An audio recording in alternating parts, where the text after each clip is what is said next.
मंगलाचरण।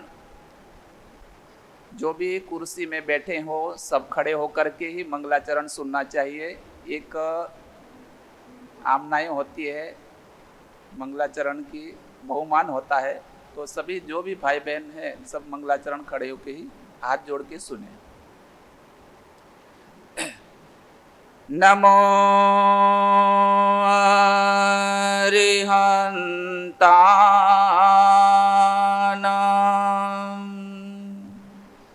नमो सिद्धानां,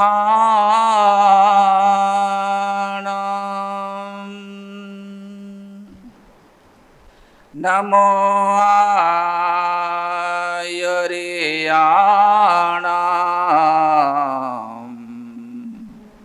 नमो ओवज्झायाणां,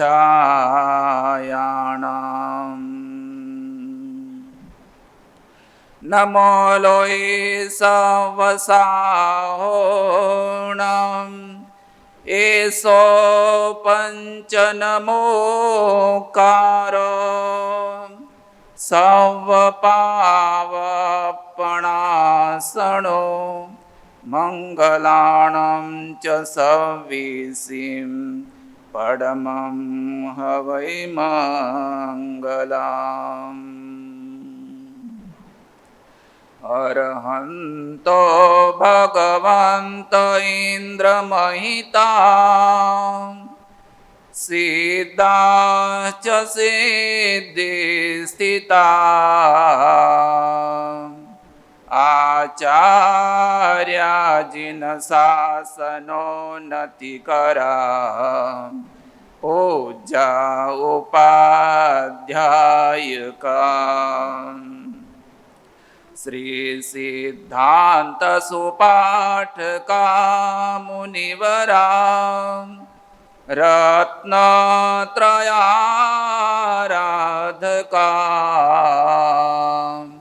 पंचेते परमेष्ठिना प्रतिदिनं कुर्वन्तु मंगलम्। नमो दुर्वाररागादिं वैरिवारनिवारिणे, अर्हते योगिनाथाय महावीराय तायिने। ओंकारबिन्दुसंयुक्तं नित्यं ध्यायन्ति योगिनः, कामदां मोक्षदां चैव। ओंकाराय नमो नमः। अज्ञानतिमिरन्धानां ज्ञानञ्जनशलाकया, नेत्रमां मीलितं येन तस्मै श्रीगुरवे नमः। आत्मरामं गुणागारं वल्लभं लोकवल्लभं, समुद्रमोददातारम् इन्द्रदीनं नमाम्यहम्, नित्यानन्दं नमाम्यहम्। विराजो। उठ शेष नमाता हूँ,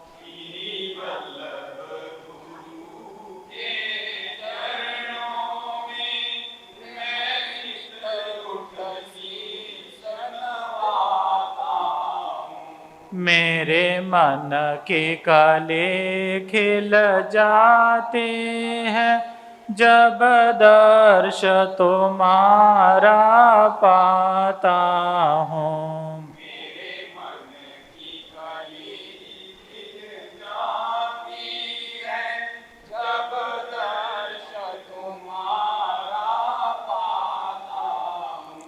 मुझे वल्लभ नाम ही प्यारा है, मुझे वल्लभ नाम ही प्यारा है, मुझे वल्लभ नाम ही प्यारा है।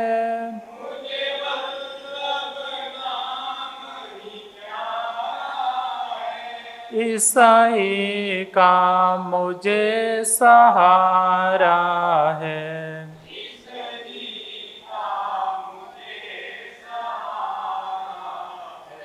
इस नाम में ऐसी बरकत है, जो चाहता हूँ सो पाता हूँ।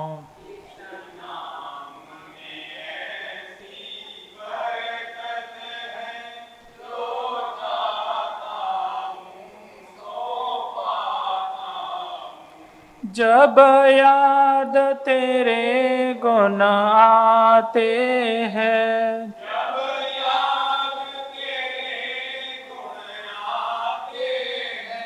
दुख दर्द सभी मिट जाते हैं।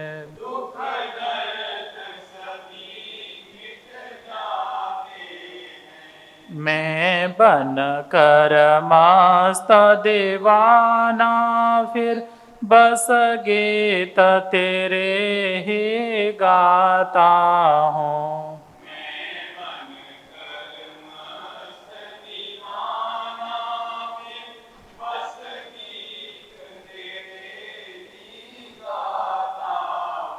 गुरुराज तपस्वी महामुनि,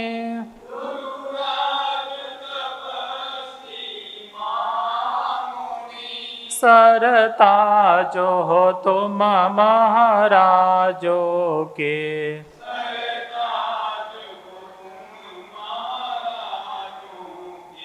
मैं एक छोटा सा सेवक हूँ, कुछ कहता हुआ शर्माता हूँ।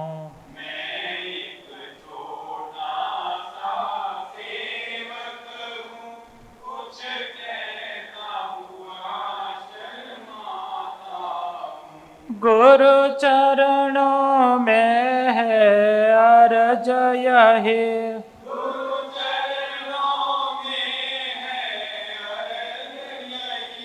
गुरु चरणों में है अर्ज यही।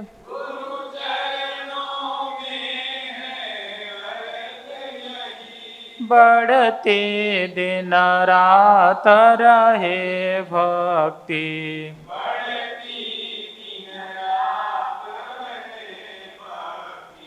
मेरा मानुष जन्म सफल होवे, यही भक्ति का फल चाहता हूँ।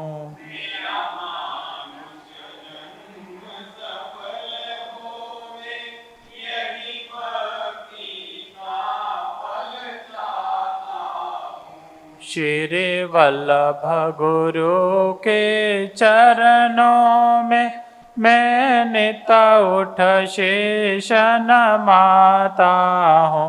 मेरे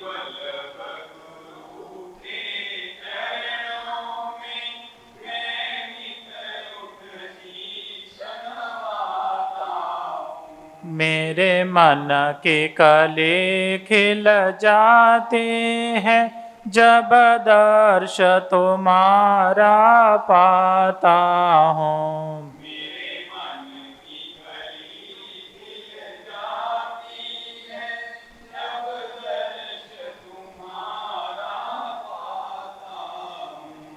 बोलो विजय वल्लभ सूरी महाराज साहेब की जय।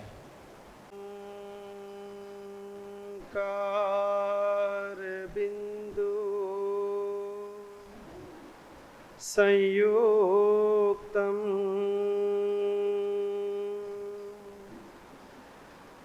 नित्यं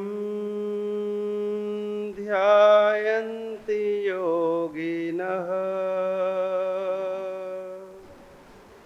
कामदं मोक्षदं चैव ओंकाराय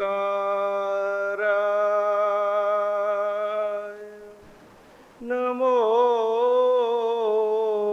नमः।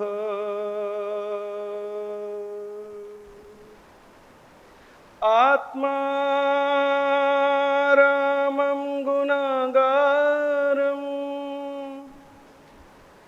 वल्लभं लोकवल्लभं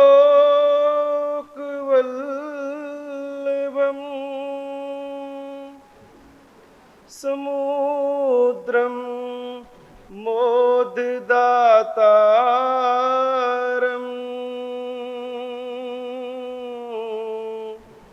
इंद्रदिन्नं नमाम्यहम्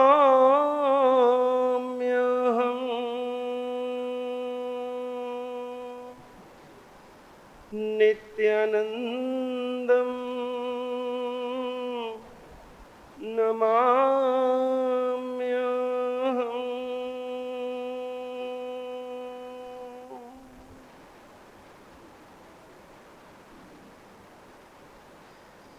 निरंद्रे भवकानने परिगलत् पंचास्त्रवाम्भोधरे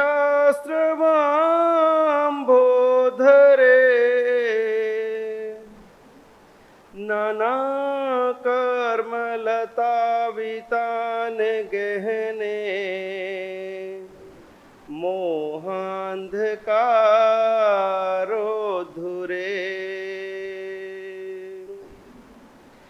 भ्रान्तानामिह देहिनां हितकृते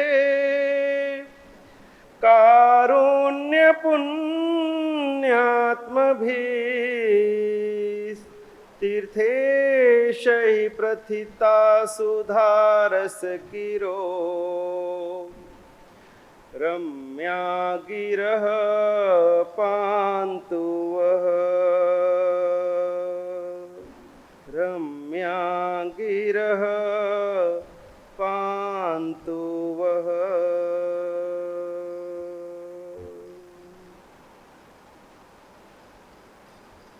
परम तारक परम परमात्मा के चरणों में अनंत अनंत वंदन। परम श्रद्धेय गुरुचरण, धर्म सभा में उपस्थित धर्मानुरागी भव्य आत्माओं, संसार का व्यक्ति वही सुनना चाहता है जिसमें उसकी रुचि है। जिसमें आपकी रुचि नहीं वो आप सुनना भी नहीं चाहते। कोई कितना भी सुनाए आपका उसमें ना मन जुड़ेगा ना तन जुड़ेगा। भले कान में शब्द चले भी जाएं, लेकिन यदि रुचि नहीं तो उसमें आपको सुनने का कोई इंटरेस्ट नहीं। एक मरीज हो और एक मरीज डॉक्टर की बात को कितने ध्यान से सुनता है। डॉक्टर ने देख लिया, दवाई लिख दी, पर्ची दे दी और उसके बाद में पूछेंगे डॉक्टर साहब ये दवाई लेनी कैसे है, और डॉक्टर साहब बता रहे हैं। उस समय आप कैसे सुनोगे? बड़े ध्यान से, गौर से। सुबह कौन सी लेनी है, दोपहर को कौन सी लेनी है, 2 किस समय लेनी है, 1 किस समय लेनी है, दूध के साथ कौन सी लेनी है, खाली पेट लेनी है कि खा करके लेनी है। कहीं ऐसा तो नहीं कि डॉक्टर साहब सुबह उठने से पहले कितनी लेनी है, रात को सोने के बाद कितनी लेनी है। अगर हम दवाई को ढंग से नहीं सुनेंगे तो यही होगा। उस समय कैसा भी मरीज होगा उसके कान खड़े हो जाएंगे कि डॉक्टर साहब क्या कह रहे हैं, मुझे ध्यान से सुनना है ताकि दवाई में कोई भूल ना हो जाए। अगर किसी का कोर्ट कचहरी का मसला चल रहा हो और वह व्यक्ति वकील की बात को बड़े ध्यान से सुनेगा, वकील क्या कह रहा है, मुझे कैसे चलना है, क्या बोलना है, क्या लिखना है, क्या साइन करने हैं, किसको क्या जवाब देना है, क्या बयान देना है, वकील के अनुसार वह चलता है। लेकिन कब? जब वह वकील की बात को बड़े ध्यान से सुनेगा। चलो ये बात तो छोड़ो, आप लोग जब तंबोला खेलते हो उस समय पिन ड्रॉप साइलेंस, किसी की आवाज नहीं चाहिए, सबके कान लगे रहते हैं। 2 4 24 है, कितना बोला देखे, एक एक आंकड़े के ऊपर में इतनी गौर से तन्मयता से सुनते हो कि एक भी आंकड़ा कहीं चूक ना जाए। बाजू वाले का कट गया, मेरा कब कब बोला था, ये तो लिखा हुआ काट दो यार, एक बार तो देखा जाएगा जो होगा। उस समय कितने साइलेंट होकर के ध्यान पूर्वक मनोयोग से हम एक एक आंकड़े को सुनते हैं। और मान लो कहीं कोई पैसे की धंधे की बात हो रही हो, कैसे प्रॉफिट हो सकता है, लाभ हो सकता है, और उस समय व्यापारी कितने गौर से उस बात को सुनता है कि यदि मैं धंधा ऐसे करूंगा, इस तरह से मुझे प्रॉफिट हो जाएगा। वह अपनी उस बात को बड़े ध्यान से सुनता है, गौर से सुनता है। कारण जिसको जिसमें रुचि है वह व्यक्ति उस बात को बड़े गौर से, बड़े ध्यान से सुनता है। हमारी रुचि किसमें, हम कौन सी बात को कितना गौर से सुनते हैं। 2 तारीख से सुना रहे हैं, आज देख लीजिए कितने दिन हो गए। अगर हम अपनी कैसेट को रिवाइंड करें कि बताओ भैया किस दिन क्या बोला था, कौन सी घटना सुनाई थी, कौन सी कहानी सुनाई थी, किस दिन किस विषय पर चर्चा करी थी, आज तक कौन कौन से विषय हो गए, तो कैसेट पीछे जाएगी, हमारे से वायरस ही भरा पड़ा, कुछ समझ तो आती नहीं, कुछ याद नहीं रहता। क्यों? इंटरेस्ट, रुचि। जब तक हमें लगेगा नहीं कि हम भी रोगी हैं और परमात्मा की वाणी ये तो परम डॉक्टर की वाणी है, ये हमारी सच्ची डोज है, ये हमारी दवाई है, इसको खा करके हम स्वस्थ होंगे। जब तक हमें ये नहीं लगेगा कि हम रोगी हैं और ये डॉक्टर हैं, हम उलझे हुए हैं विवादों में, जीवन और मरण के बीच जंजालों में, और ये हमारा सच्चा वकील है, ये रास्ता दिखाएगा, ये बाहर निकालेगा। जब तक ये नहीं लगेगा तब तक ये जिनवानी कितनी भी सुनेंगे कुछ नहीं होगा, रुचि नहीं आएगी, इंटरेस्ट नहीं जगेगा, तब तक ये जिनवानी हमारे जीवन में परिवर्तन नहीं ला पाएगी। उस रोहिणी चोर ने एक बार परमात्मा की वाणी सुनी और उसके बाद में जो चमत्कार घटित हुआ उससे उसका इतना इंटरेस्ट जगा, इतनी रुचि जगी कि उसका पूरा जीवन रूपांतरित हो गया और वह भी परमात्मा बन गया।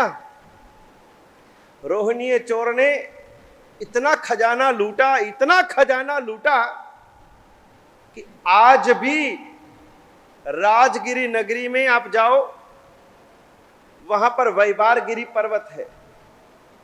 आप लोग जो यात्रा करने गए हो राजगिरी की, वैबारगिरी पर्वत है, उस पर्वत के नीचे उस रोहिणी चोर की गुफा है और वो भरी पड़ी है, सारा माल उसने खजाना वहां भरा हुआ है। और उस गुफा के ऊपर एक बहुत बड़ा पत्थर लगा हुआ है, मेन गेट बंद है। कितने ही मुगलों ने, अंग्रेजों ने उस गेट को, उस पत्थर को तोड़ने की कोशिश की है, बम बारूद लगा करके तोड़ने की कोशिश करी है, तोपें लगा करके तोड़ने की कोशिश की है, वो ऐसे कैसा पत्थर पड़ा बंद है।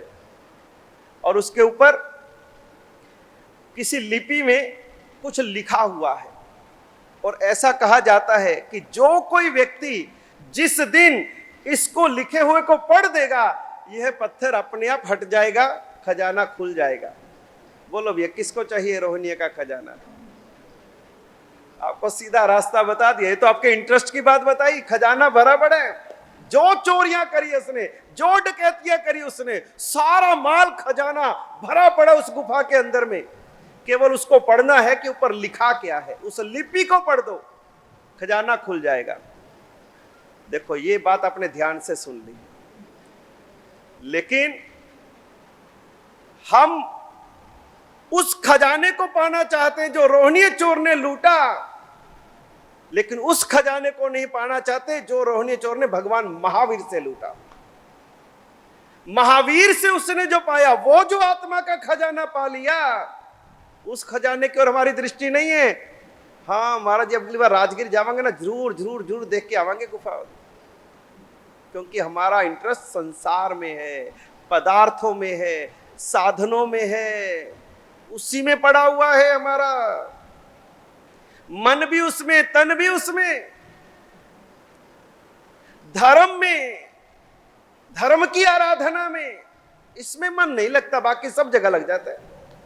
कहीं पर भी भेज दो, सब जगह हमारा मन लग जाए, ब्याह शादियों में मन लग जाए, पार्टियों में मन लग जाएगा, घर गृहस्थी के काम में मन लग जाएगा, रसोई में, व्यापार में, धंधे में, दुकान में, बाजार में, मंडी में, सब जगह घूमने में फिरने में हमारा मन लग जाएगा। नहीं लगता तो धर्म में मन नहीं लगता, लगाना पड़ता है, टिकाना पड़ता है, बिठाना पड़ता है। हाँ 10 बज गए, अभी आधा घंटा और बहने, यहां से फटाफट टाइम पूरा हो और फटाफट हम अपनी दुनिया में जाएं, यानी हमारा मन यहां नहीं लगता। सारा मन तो संसार में पड़ा है, तो जिधर झुकाव है उधर ही रुचि है। और जब भी कल्याण होगा, जब भी जीवन का उद्धार होगा, परमात्मा की वाणी के श्रवण से ही होगा। परमात्मा की वाणी श्रवण के बाद में आचरण से ही होगा। लेकिन हम सुनना भी नहीं चाहते, समझना भी नहीं चाहते, उतारने की तो बात ही दूर है। हमारी स्थिति कैसी है?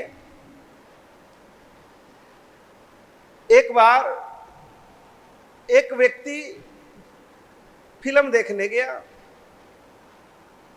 अब सिनेमा हॉल के बाहर एक भिखारी बैठा था, प्रज्ञाचक्षु था, सूरदास था, बैठा हुआ था, भीख मांग रहा था। इतने में एक व्यक्ति आया, समय फिल्म का हो रहा था, भिखारी को देखा, उसने चलो टाइम नहीं है, चलो और कुछ नहीं, एक सिक्का पकड़ा जाऊं। उसने जेब में से सिक्का निकाला, उसको पकड़ाया, आगे निकलने लगा। उस सूरदास ने आवाज लगाई, अरे ओ भाई रुक। उसने बोला शायद थैंक यू बोलना होगा।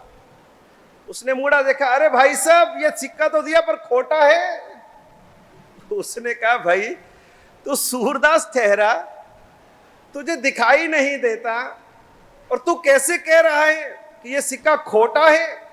उसने कहा कि अरे भाई जब सिक्का आता है ना तो अच्छों को दिख जाता है, अंधे को भी आंखें मिल जाती हैं, क्या आया है, लेकिन मैं अंधा नहीं हूं, मुझे दिखाई देता है। अरे भाई ये जो स्थान है ये तो सूरदास का स्थान है और यहां लिखा हुआ है प्रज्ञाचक्षु। उसने कहा कि अरे जो जहां बैठता है ना वो आज यहां नहीं है, उसकी जगह पे मैं उसका दोस्त हूं, मैं यहां बैठा हूं, उसकी सीट पे मैं, उसके धंधे में मैं आज यहां आया हूं, इसलिए मुझे पता है, मुझे दिखाई देता है कि ये सिक्का खोटा है। उसने कहा फिर तेरा साथी कहां चला गया? रोज तो यहां हमेशा मिलता था, तेरा साथी कहां चला गया जो अंधा है, सूरदास है, जिसको दिखाई नहीं देता? उसने कहा और कहीं नहीं गया, अंदर फिल्म देखने गया। वो फिल्म देखने गया है, वो अंधा है, मैं बहरा हूं, मुझे सुनाई नहीं देता, उसको दिखाई नहीं देता। तो हम दुनिया के अंदर में इस तरह के लोगों के बीच में जी रहे हैं, कहने में अंधे और बहरे हैं, लेकिन वास्तव में कोई अंधा नहीं, कोई बहरा नहीं। सच्चाई ये है कि कोई सही सुनना नहीं चाहता और कोई सही देखना नहीं चाहता। और अगर ऐसी दुनिया में कोई सही व्यक्ति उतर आए, कोई समझदार व्यक्ति उतर आए, तो उसकी हालत क्या होगी? क्या उसको कोई जीने देगा? भगवान महावीर इसी धरती पर उतरे, लोगों ने कितना परेशान किया। इसी धरती पर राम उतरे, कितना उनको परेशान किया। असुर, राक्षस, बुराइयां अच्छे लोगों को, अच्छी बात बताने वालों को, अच्छा जीवन सिखाने वालों को परेशान करती हैं। मत सुनाओ हमको, मत हमारे जीवन को बदलो, हमारी जो धारा है चलने दो, चलने दो, चलने दो। बड़ी मुश्किल होता है महापुरुषों को संसार में आकर के स्वयं जीना और दूसरों को जीवन सिखाना। इस संसार में हमारी दिशा अलग है, आपकी दिशा अलग है। हम आपके संसार में नहीं रह सकते। आपकी जो सोच है, आपका जो जीवन है, आपकी जो क्रियाएं हैं, वो हमारे से जुदा हैं। हमारी और आपकी मैचिंग नहीं हो पाती। इसीलिए इसी संसार में जन्म लेकर के, आपके बीच में जन्म लेकर के आपको छोड़ के निकलना पड़ता है। क्यों? आपकी और हमारी कहीं कोई सेटिंग नहीं बैठती। और अगर आपके बीच में रह करके हम करेंगे तो हमें पागल कहा जाएगा। क्या सारा दिन देखो घर से बैठा पूजा पाठ सामायिक प्रतिगण, पागल ही हो गए। आपके बीच में धर्म करने वाले को जीने नहीं दिया जाएगा।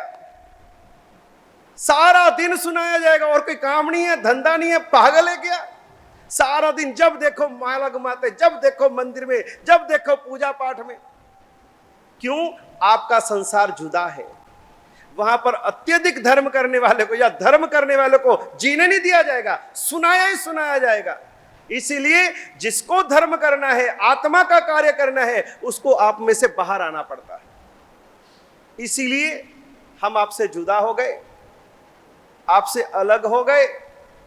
आपके बीच में रहते तो जीने नहीं देते, यहां रह गए तब जाके कुछ सांस आ रहा है, तब कहीं कुछ कर पा रहे हैं, कुछ जी रहे हैं। नहीं तो कैसी हालत होती। एक बार एक जादूगर एक नगर में आया और उसके पास में एक पुड़िया थी, जादू की पुड़िया। उसने वो पुड़िया उस गांव के नगर का जो इकलौता कुआं था, पानी पीने का जो कुआं था, उसमें वो डाल दी। सारे नगर के लोग उसी कुएं से पानी पीते थे। अब जैसे ही पुड़िया उसमें डाली, उस पुड़िया ने क्या किया कि जो भी व्यक्ति पानी पिएगा वो पागल हो जाएगा। अब लोग तो पानी भरने आते हैं, पानी भरा, भर करके घर लेकर के गए, पानी पिया, एक ने पिया, दो ने पिया, पूरे परिवार ने पिया, पूरे मोहल्ले ने पिया, सारे गांव ने, सारे नगर ने पानी पिया। जब सबने पानी पी लिया तो सारा का सारा नगर पागलों का शहर हो गया, सारे पागल हो गए। अब ऐसी स्थिति में राजा, मंत्री और रानी, ये तीन जन, इन्होंने उस कुएं का पानी नहीं पिया, क्योंकि राजा का कुआं अलग था। राजा, रानी और मंत्री अलग कुएं से पानी पीते थे। सारे नगर के लोग पागल हो गए, ये तीन ही बचे पूरे नगर में, ये तीन ही लोग बचे जो पागल नहीं हुए। जैसे राजा को पता लगा कि कुएं का पानी पीने से सारे पागल हो गए, राजा को बड़ी चिंता हो गई, टेंशन हो गई। अब जैसे ही राजा नगरी में बाहर आया देखने के लिए कि मेरी नगरी में क्या हो गया, लोगों को क्या, उनके मन, उनके दिमाग कहां खराब हो गए। जैसे ही राजा बाहर निकला, मंत्री और रानी नगर देखने के लिए आए और जितने नगर के लोग थे सबने राजा को घेर लिया।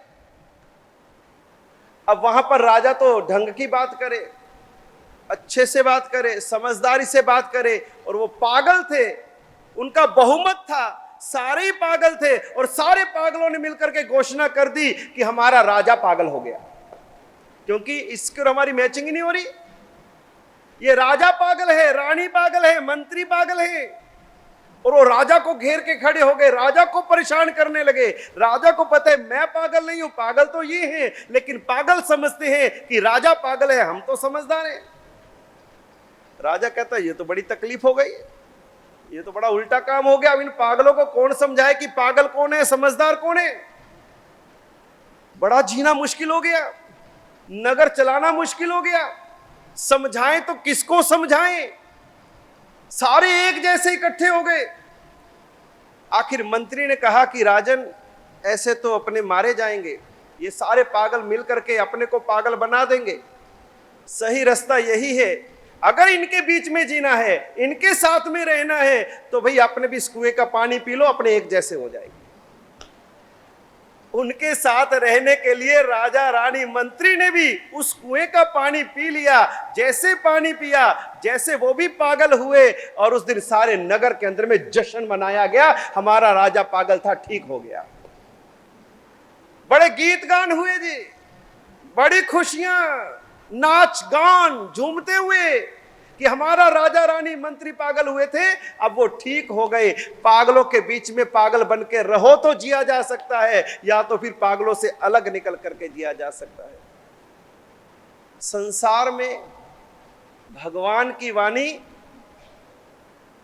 हमारे मोह को, मूर्छा को, हमारी अज्ञान को, अंधकार को दूर करने का काम करती है।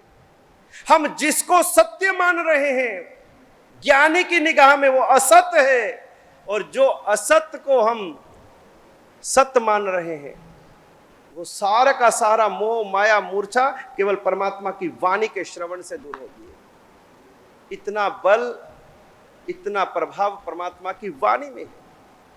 इसलिए परमात्मा की वाणी श्रवण की रुचि श्रावक की पहली विशेषता। श्रावक कौन? श्रीनोति शासनम,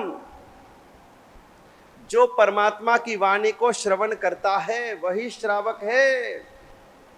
श्रावक की पहली विशेषता, सारे हजार काम छोड़ करके भी, दुनियादारी के काम छोड़ करके भी, सबसे पहले श्रावक समय पर जिन वाणी श्रवण करने के लिए उपस्थित हो जाएगा। यह श्रावक की विशेषता। जो उलझा हुआ है, जो दुनियादारी में भटका हुआ है, वो सच्चा श्रावक नहीं। इस अमृत रस को पीने के लिए, इसका पीयूष पान करने के लिए समय पर आकर के वह प्रतिदिन नियमित रूप से वह परमात्मा की वाणी का श्रवण करता है।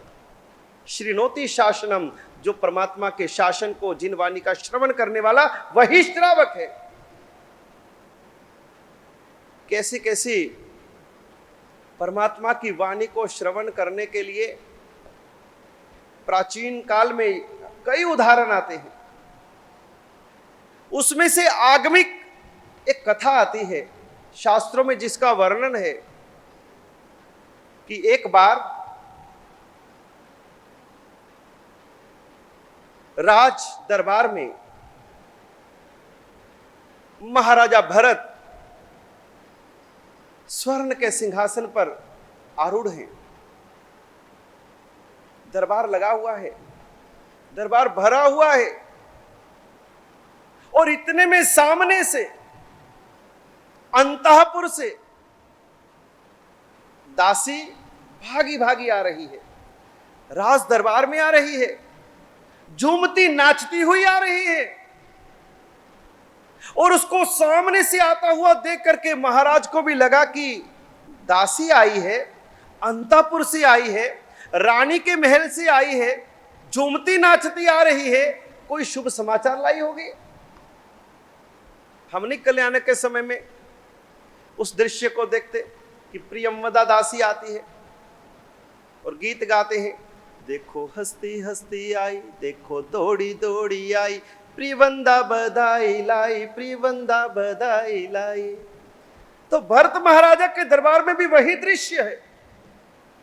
जैसी वो भागती दौड़ती हाँफती महाराजा के सामने आई, महाराजाधिराज की जय हो, विजय हो, जय जयकार हो। अरे दासी, बता क्या समाचार लाई है? बड़ी खुश है, बड़ी प्रसन्न है। अरे महाराज, बड़े खुशी के समाचार हैं, आनंद के समाचार हैं। अरे बोल तो सही, क्या समाचार है? तू अकेली खुश होगी कि हमको भी बताएगी? अरे महाराज, बधाई हो, आपके कुल में आपकी पट्टरानी महारानी ने आपके कुल को उज्जवल बनाने वाले ऐसे पुत्र रत्न को जन्म दिया है। बधाई हो महाराज, बधाई हो। पुत्र जन्म की बधाई सुनकर के महाराज का रोम रोम रोमांचित हो गया, गदगदित हो गए। दरबार में आदेश दिया, आज पुत्र का जन्म हुआ है, पुत्र जन्म की महोत्सव की तैयारियां प्रारंभ की जाए। एक पिता के लिए पुत्र जन्म से बढ़कर के और कौन सी खुशी हो सकती है। पुत्र जन्म का महोत्सव मनाया जाए, खुशियां मनाई जाए, मिठाइयां बांटी जाए। आदेश दे दिया महाराज ने। दासी इनाम लेकर के वापस लौटी और इतने में ही महाराजा भरत की आयुधशाला से, जहां पर उनके अस्त्र शस्त्र रहते हैं, उनकी आयुधशाला से द्वारपाल भागा भागा भागा भागा महल में आया। महाराज की जय हो, विजय हो, जय जयकार हो। अरे द्वारपाल, तू भी बड़ा भागता दौड़ता आया है, तू क्या समाचार लाया है? महाराज, बड़े खुशी के समाचार हैं, आनंद के समाचार हैं। बता तो सही, क्या समाचार हैं?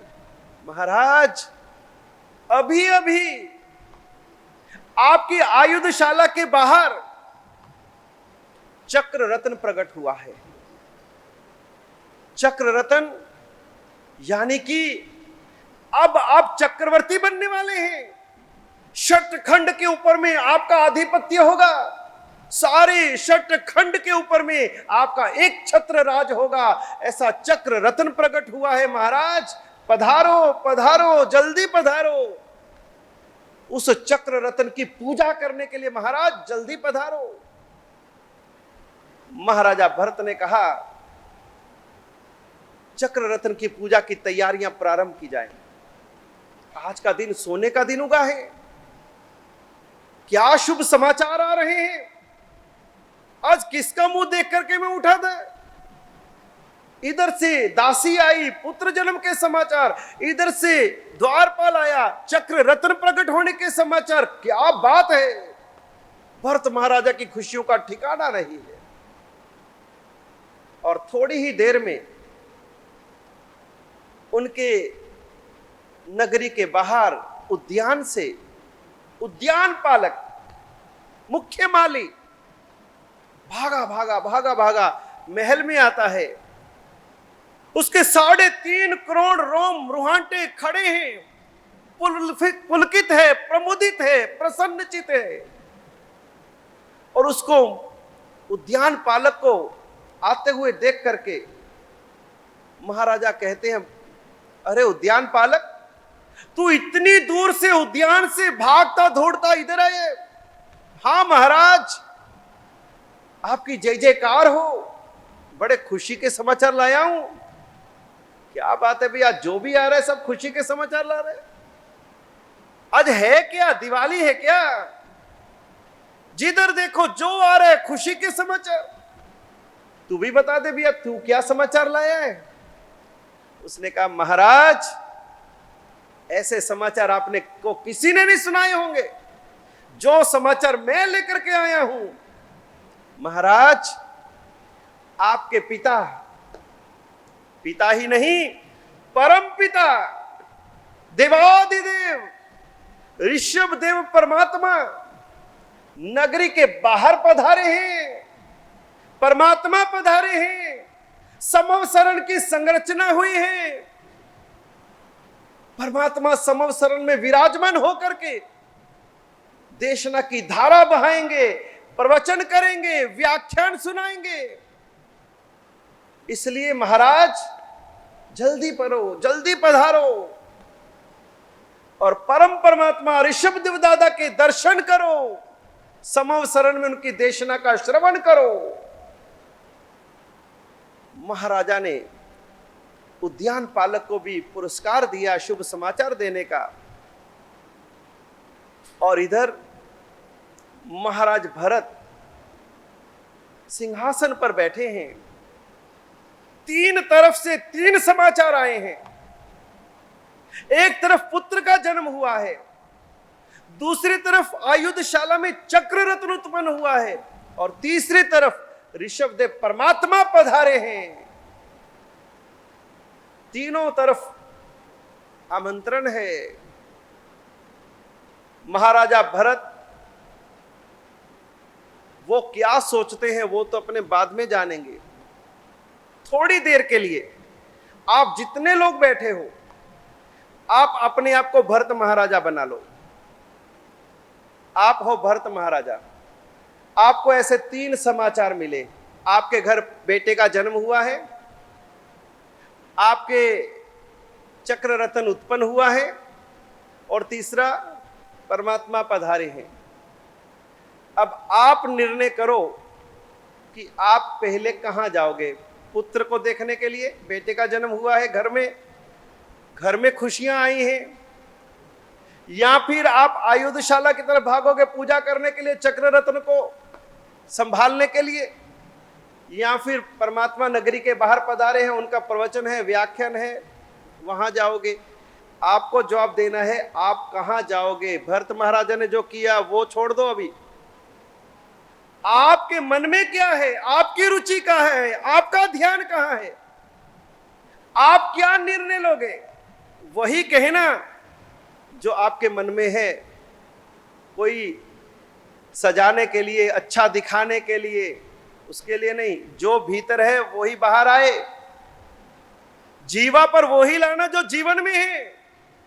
अगर आप भरत महाराजा के स्थान पर हो तो आप कहां जाओगे। पुत्र का जन्म महोत्सव मनाओगे, पहले घर का काम करोगे, चक्र रत्न को संभालोगे, या फिर व्याख्यान सुनने के लिए जाओगे।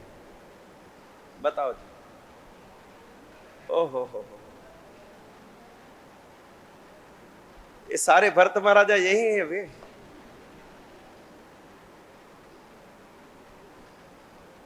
बड़ा मुश्किल है। अगर अभी घर से कोई फोन आ जाए कि फला फला फला ऐसा काम है, ऐसा हुआ है, आप यहां बैठे रह जाओगे। 1 सेकंड लगेगा यहां से निकलने में, व्याख्यान होता रहेगा। हम व्याख्यान को छोड़ देंगे, धर्म को छोड़ देंगे, सामायिक भी बाद में कर लेंगे। पहले घर गृहस्थी का काम। कहने में भले हम कहें कि हम पहले परमात्मा के पास जाएंगे, गुरु का व्याख्यान सुने, लेकिन प्रैक्टिकली नहीं होता। हमारे लिए पहले घर है, पहले अपना संसार है, गृहस्थ जीवन है। धर्म कर्म तो होता रहेगा। बहुत है करने वाले, मैं नहीं तो बड़े जाने जाने वाले, बस अलग ही है। 30-35 जने चले जाएंगे, अपा नहीं जाने सीट ना की फर्क पैना है।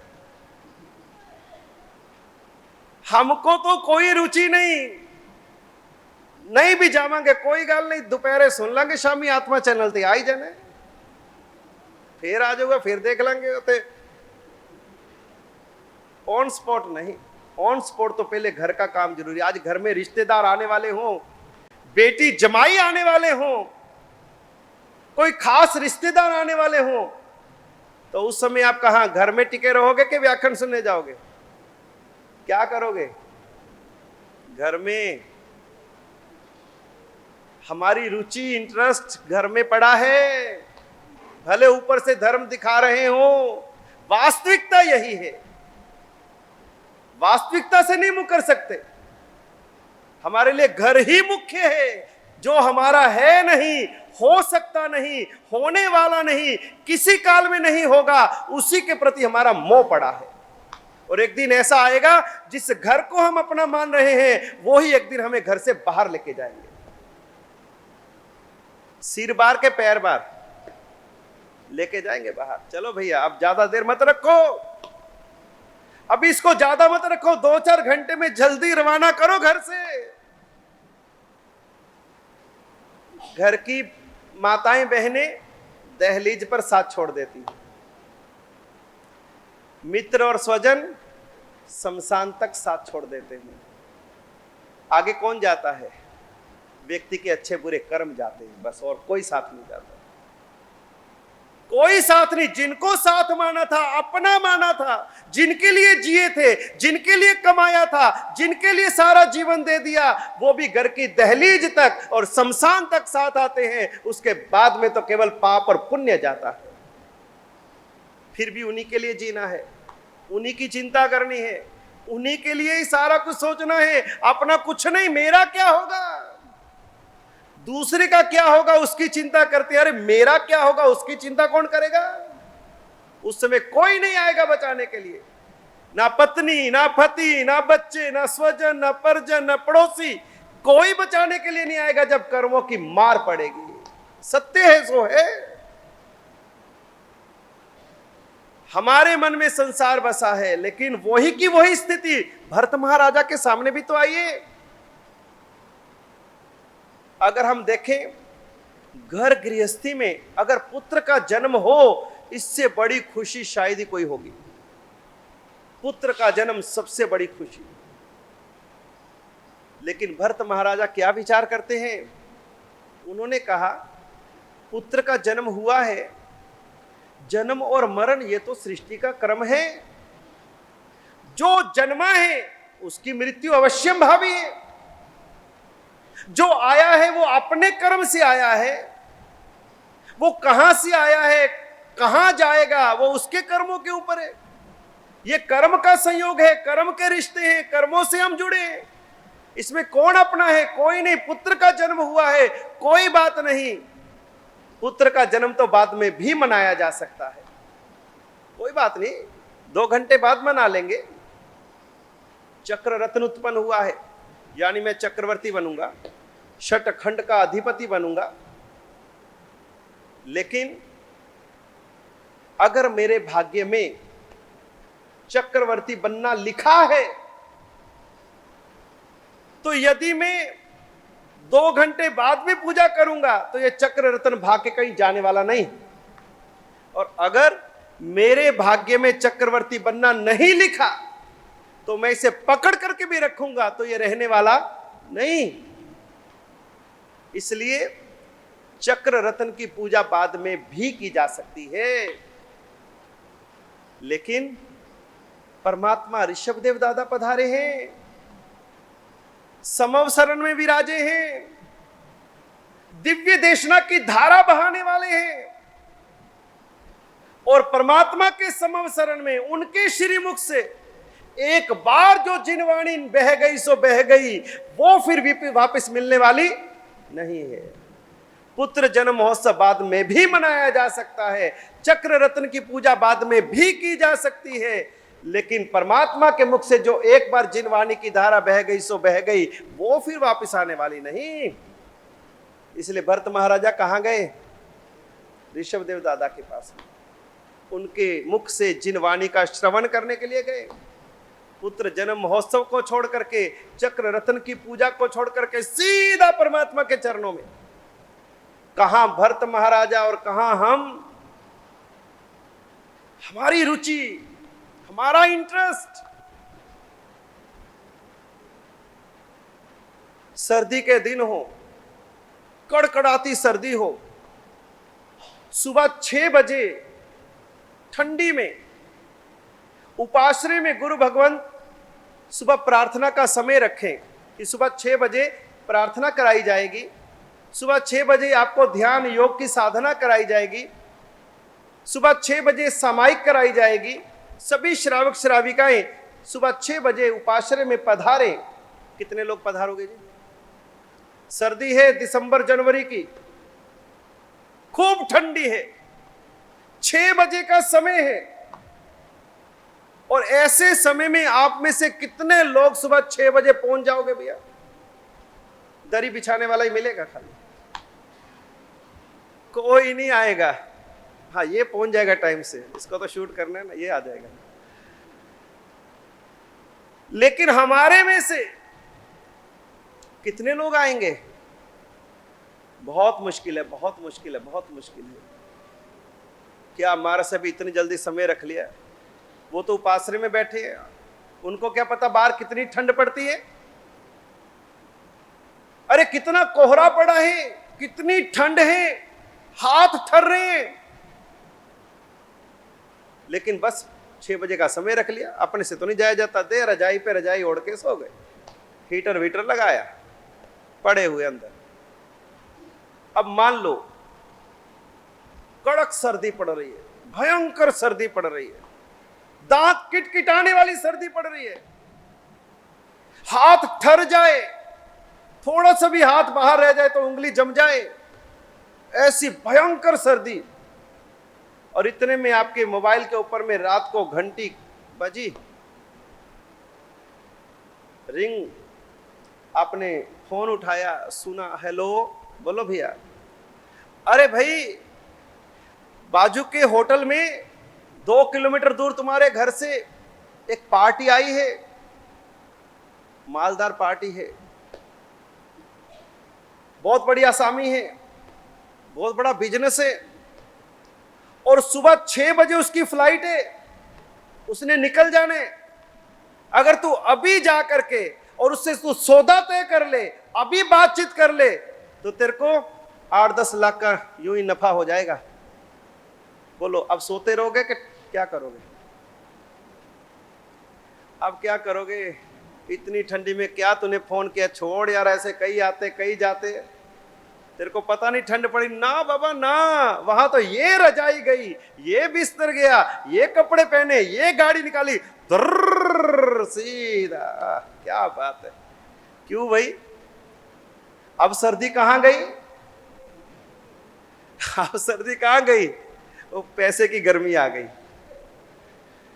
पैसे की गर्मी ने सर्दी भगा दी। वो भले कितनी भी दूर पार्टी आई हो, किसी होटल में ठहरी हो, सुबह 6 बजे उसको जाना है, रात को 12 बजे ही गाड़ी लेकर के रवाना। घर वाली कहती है, अरे भाई इतनी ठंडी पड़ी, कहां जाए, हट तू बैठ इधर, तेरे को क्या पता। क्यों? पैसे का मामला है, धन में इंटरेस्ट है, पैसे में इंटरेस्ट है। वहां रात को 12 बजे भी ठंड में निकल गए, लेकिन गुरु महाराज ने 6 बजे समाई के रखी है। अरे महाराज सबको क्या पता इतनी ठंडी पड़ती है, कोई आता है क्या भला? यानी कि इंटरेस्ट की बात है। जहां इंटरेस्ट है वहां फिर आप बीमार हो, सीमार हो, कोई जरूरी काम हो, तबीयत भी ठीक ना हो, कुछ भी स्थिति हो, आप में जान आ जाएंगे, प्राण आ जाएंगे।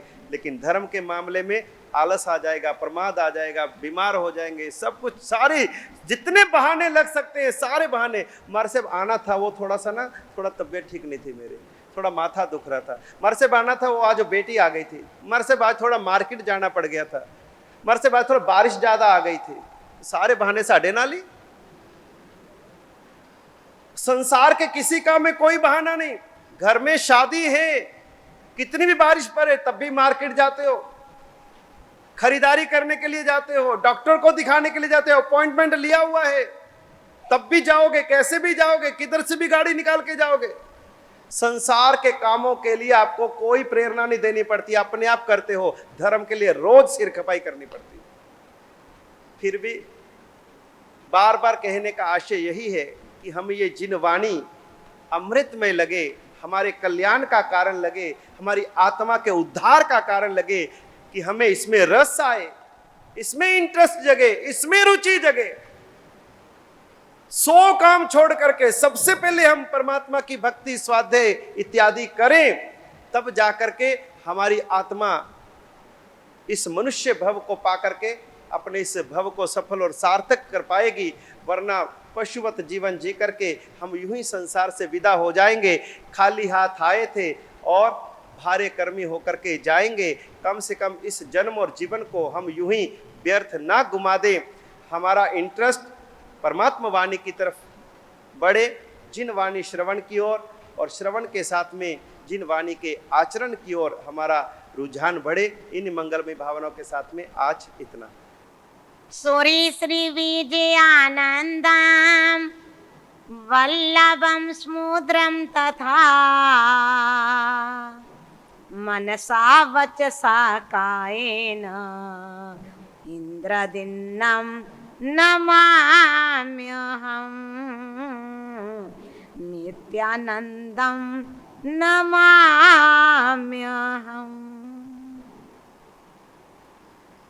अभी पूजे महाराज साहब के मुखार बिंद से हमें इंटरेस्ट कहाँ होना चाहिए और है कहाँ, उसका वर्णन सुन रहे थे। कल मैं एक पुस्तक पढ़ रही थी, उसके अंदर विवरण आ रहा था कि संसार में व्यक्ति को कहां कहां राग है और कहां कहां राग करता है। बड़ी सुंदर 2 लाइनों में उन्होंने बात की कि गृहस्थ लोगों को जो संसार में रहते हैं, पूज्य महाराज श्री ने भी बताया कि सबसे ज्यादा राग किसमें है आपका? भाई है ही नहीं, किसी से भी नहीं। सबसे ज्यादा राग किसके साथ है? बोलो बोलो। सबसे ज्यादा राग धन के साथ है ना। परंतु वो मुझे पुस्तक उपदेश माला कह रही थी कि गृहस्थियों को सबसे ज्यादा राग धन पे होता है, परंतु जैसे जिन वाणी का पान कर ले, गुरुओं का संग कर ले, धन पे प्रति राग करे, परंतु धर्म के प्रति महाराग कर ले। आई समझ? धन के प्रति राग करता है तो उस व्यक्ति को धर्म के प्रति महाराग करना चाहिए। संसारी जीवों को संतान के प्रति राग है, संसारी जीवों को संतान के प्रति राग होता है, परंतु वो संतान का राग करता हुआ उनको संतों के प्रति महाराग करना चाहिए। बात की समझ आ रही? एक है राग, एक है महाराग। राग से की बढ़ करके संतानों की अपेक्षा संतों से ज्यादा महाराग करे। संसार में रहता हुआ कुटुंब से राग करता है, पारिवारिक जनों से राग करता है, तो वो कहते हैं तो कुटुंबी जनों से राग करता है ना, परंतु तू सबसे ज्यादा राग शासन के साथ में कर ले।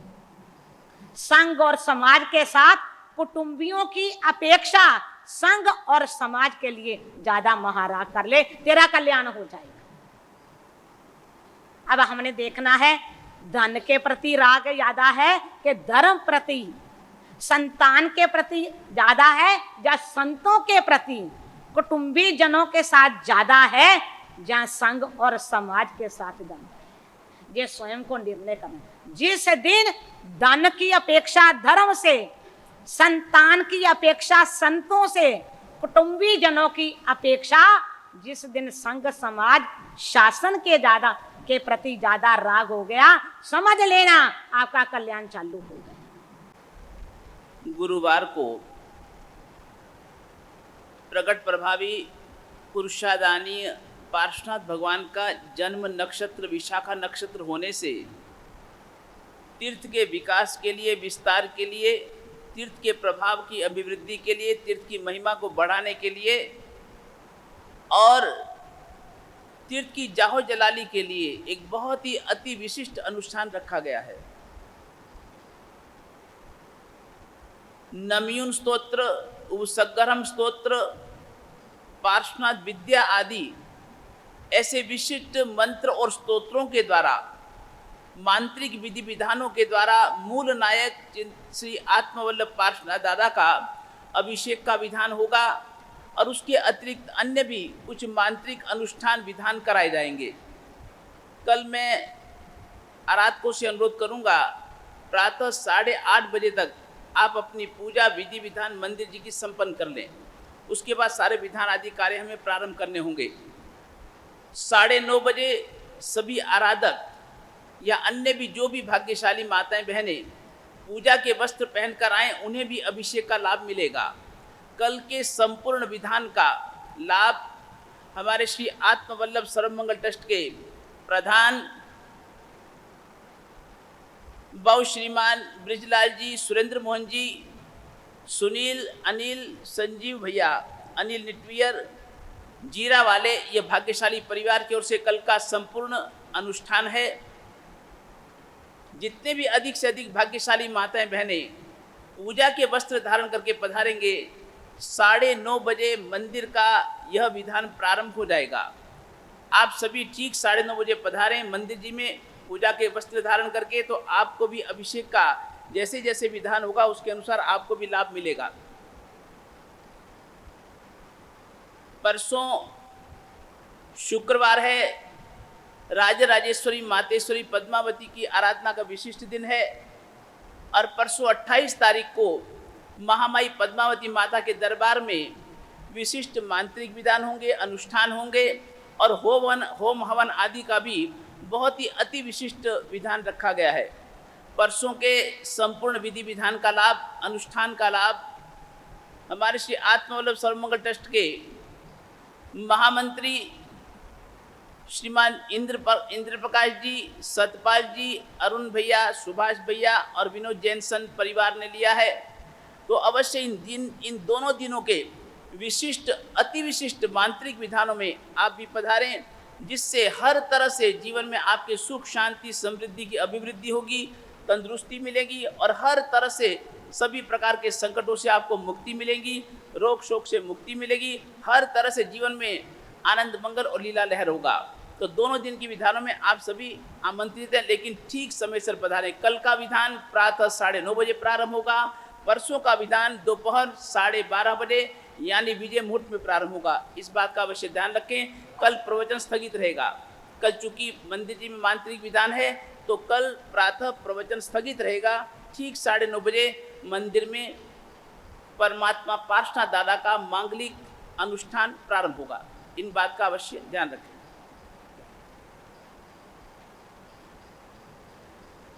पचखान आज की संघ पूजन का लाभ हमारे श्री आत्मानंद जैन महासमिति के मंत्रीवर, वाणी के जादूगर, हमारे प्रतिदिन सफल संचालन करने वाले श्रीमान विजय कुमार वीरभूषण जी, बहन कविता, वैभव, अभिषेक, श्रेयांश जैन परिवार की ओर से आज संघ पूजन का लाभ लिया गया है। बहुत बहुत वीरभूषण जी को बहुत बहुत धन्यवाद। इतनी मीठी वाणी, इतना बढ़िया संचालन और बिल्कुल ठीक समय से आकर के आप यहाँ पर सारे कार्य को बहुत ही सफलतापूर्वक संपन्न करवाते हैं। आपको बहुत बहुत बहुत तहे दिल से धन्यवाद, धन्यवाद, बधाई। और विशेष रूप से हमारी बहन कविता, जो कि मेरे ज्येष्ठ और श्रेष्ठ प्रथम शिष्य चिदानंद सूरी जी महाराज की बहन है। वीरभूषण जी जीजा जी लगते हैं। तो ऐसे भाग्यशाली परिवार जो कि हर तरह से हमारे इस चातुर्मास को संपन्न करवाने में अपनी संपूर्ण योगदान दे रहा है, उस भाग्यशाली परिवार के द्वारा आज संघ पूजन अवश्य लाभ देकर पधारें। परिवार से अनुरोध है आगे पधारें, बात संक्षेप ले लें। दिनांक 26 और 27 तारीख के दोनों दिन के मांगलिक विधानों के लिए, अनुष्ठानों के लिए, मांत्रिक विधानों के लिए हमारे सुप्रसिद्ध विधि विज्ञ श्री मुकेश भाई मफत भाई शाह, जो कि अहमदाबाद से आए हैं और जितनी भी बहुत बड़ी बड़ी जो प्रतिष्ठाएं होती है उनमें उन्होंने विधान संपन्न करवाए। जीरावला तीर्थ की प्रतिष्ठा में मुख्य विधिकारक के रूप में वही थे। बोपावर तीर्थ की प्रतिष्ठा में मुख्य विधिकारक वे थे। बहुत मुश्किल से उनकी प्राप्ति होती है, मिलते हैं, बहुत मुश्किल से मिलते हैं। सर्वमंगल ट्रस्ट के आग्रह से और हमारे विशेष अनुरोध से वो विशेष रूप से पधारे हैं और अत्यंत व्यस्त होते हुए कितने विधानों को छोड़ करके वो यहाँ के विधान संपन्न करवाने आए हैं। तो ऐसा बहुत दुर्लभ संयोग बना है। कल का और परसों का दिन भी बहुत श्रेष्ठ है, मंगल मुहूर्त है, सभी योगवार आदि शुभ हैं। इसलिए मैं अनुरोध करूंगा कि अधिक से अधिक भाग्यशाली माताएं बहनें आप अपने आस पड़ोस सबको बताएं और सबको अधिक से अधिक यहाँ पर इस अनुष्ठान में जुड़ करके वह भी लाभ प्राप्त करें, ऐसा आप सबसे अनुरोध है। मांगलिक चत्तारि मंगलम अरिहंता मंगलम सिद्धा मंगलम साहू मंगलम केवली पनत्तो धम्मो मंगलम। चत्तारि लोगुत्तमा अरिहंता लोगुत्तमा सिद्धा लोगुत्तमा साहू लोगुत्तमा केवली पन्नत्तो धम्मो लोगुत्तमो। चत्तारि शरणं पवज्जामि अरिहंते शरणं पवज्जामि सिद्धे शरणं पवज्जामि साहू शरणं पवज्जामि केवली पन्नत्तं धम्मं शरणं पवज्जामि। उपसर्गः क्षयं यान्ति छिद्यन्ति विघ्नवल्लयः मनः प्रसन्नतामेति पूज्यमाने जिनेश्वरे। सर्वमंगलमांगल्यं सर्वकल्याणकारणं प्रधानं सर्वधर्माणां जैनं जयति शासनम्।